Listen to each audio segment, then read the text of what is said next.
John Ostronomy here with Mark Strigl and Alan Flores, lead designer of Metallica Guitar Hero. How are you, Al? I'm doing great.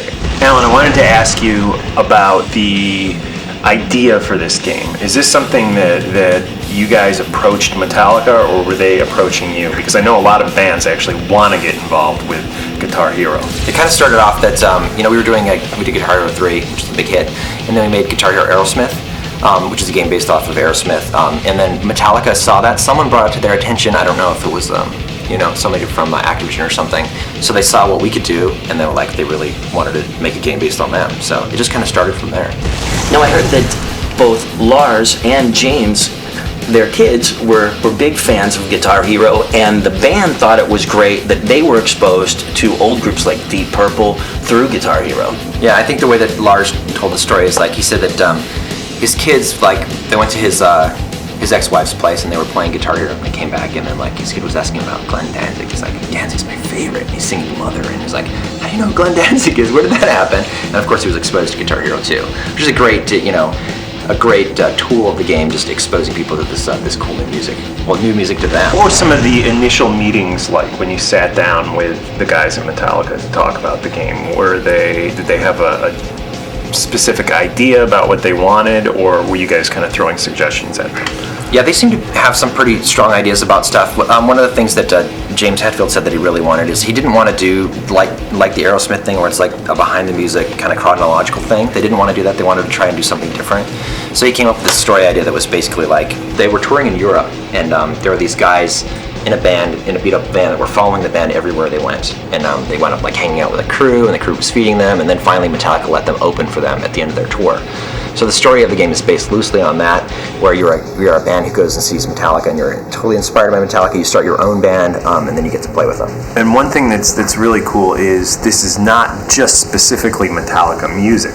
There's a lot of other great music. We were talking about there's Caius on this. There is The Sword, and I'm assuming these are all bands and songs that Metallica handpicked for you guys. Yeah, absolutely. One of the things when you talk to Lars and James about that, they want relevance. They want bands that are relevant to Metallica. So there's some great classic rock in the game, Thin Lizzy's in the game, because they're really inspired by the dual guitar leads of Thin Lizzy. Leonard Skinner's in the game. James Hetfield said that the very first record he ever bought with his lawn mowing money was a Leonard Skinner record. So there's lots of great music in there. Queen, just lots of really important stuff to Metallica in there. Slayer. That was one of the coolest things, is that there's a mode on here where you can actually pick different sounds. For example, you can pick James Hetfield's ESP Truckster guitar sound, or you can actually pick Tom Araya's Slayer's bass sound. Yeah, it's in the music studio. We had that in Guitar Hero World Tour, and some of the samples weren't as they were different. We wanted to sort of beef them up and make them fit the game better. So we actually have ESP as a sponsor in the game. So we were able to take the ESP Truckster model that James uses and sample that, and the ESP bass model that Tom Araya uses, sample that, so that the bass and the guitar sound something beefier, a little more metal. What are some of the early Metallica songs off the first 2 or 3 records that we can expect to be included on Guitar Hero Metallica? Right, yeah, we wanted to do just something that takes something from every single album they've ever done. But we have the very first song they did, Hit the Lights, Whiplash, For Whom the Bell Tolls, just great stuff that people haven't maybe heard in a while, like Orion off Master of Puppets. Just a lot of great. All the songs are fantastic. They're fun to play. After you guys decide what songs you're going to want to include in the game, and then you meet with the band and you decide to start getting the graphics and the avatars, and I know Robert has described this experience as putting a big wetsuit with tassels on it, and tell me all about that. Yeah, it's Lars has said after being in this business for so long, finally doing something that's totally different and new to him was interesting. They go and they get in these spandex suits. They're usually black and blue for some reason. I don't know if that's to make them look silly, or I don't know how it works. And they have these little reflective balls of tape on them, and they get into this motion capture space with all these infrared cameras out there. And they go and perform their moves, and then it captures them and puts them into the computer, and they put them in the game. It's important to get the characters to look like them, but it's also equally as important to get the characters to move like them, because then you'll know, looking at it, oh, that moves just like Lars, or that moves just like James. Now, do each of the guys do this separately, or do you have it set up where it's like a live band playing on stage? The first session we did, they did 6 songs, performed live with the whole band. They did them 2 styles. They did them the regular way and they did them the in the round way. That's something that we're adding this time, is we're doing the in the round performances where the band's in the center and then the audience is all around. So we changed our camera system to be able to incorporate doing them from all sides. We set it up like a little concert. You know, every one of us that could be at the session, we were all standing on the sides cheering them on, and like it's great. It turns out that James Hetfield like really appreciated that we were doing that. And is this something you went to school for, designing computer video games, or how does one get a job as a video game designer?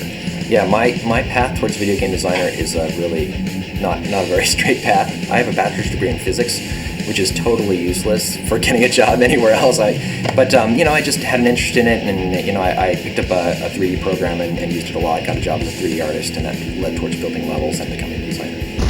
Now, I actually read that this game actually is very challenging for even the most experienced Guitar Hero player. And I heard that there was a mode where you can do something that I think is the first time that this has been done in a game like this, is that you can add a second bass drum. And Lars is such a big double bass player. Tell us about that. Yeah, whenever we tracked songs in the game before, if they had double bass pedals, we had to take out some of them because most people can't play really fast double bass with one foot, and most humans can't anyway. Right. So this time we're going to be selling a separate pedal and a splitter, so you can plug that into the back of your drum set, and then we're actually able to track every single bass hit. So we're calling it Expert Plus because it's built off the Expert note track, but it adds those extra bass drum hits.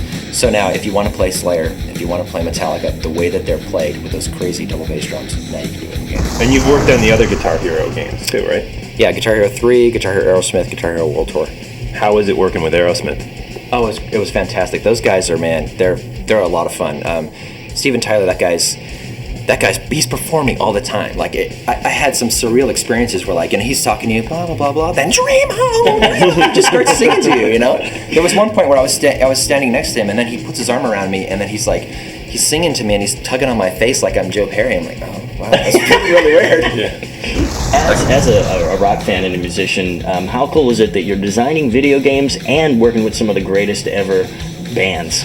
Yeah, it's a very surreal experience. I can't think of Guitar Hero Metallica to me was like the ultimate dream project. I can't think of anything I'd want to work on more. So that's why I put so much of myself into it. Spent so much time working on it. I mean, our whole studio is has to be held back from trying to put too much in the game. John, you've done some Guitar Hero playing before, right?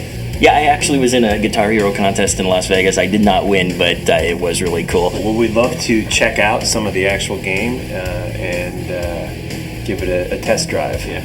All right, cool. Let's do it.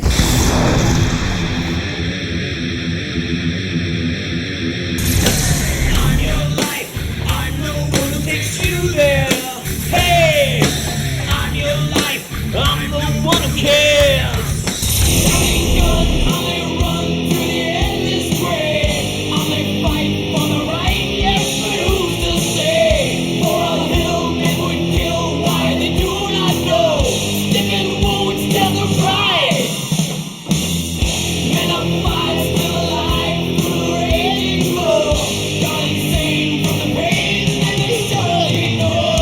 This is Alan Flores, the lead designer of Guitar Hero Metallica, and you're watching Talking Metal.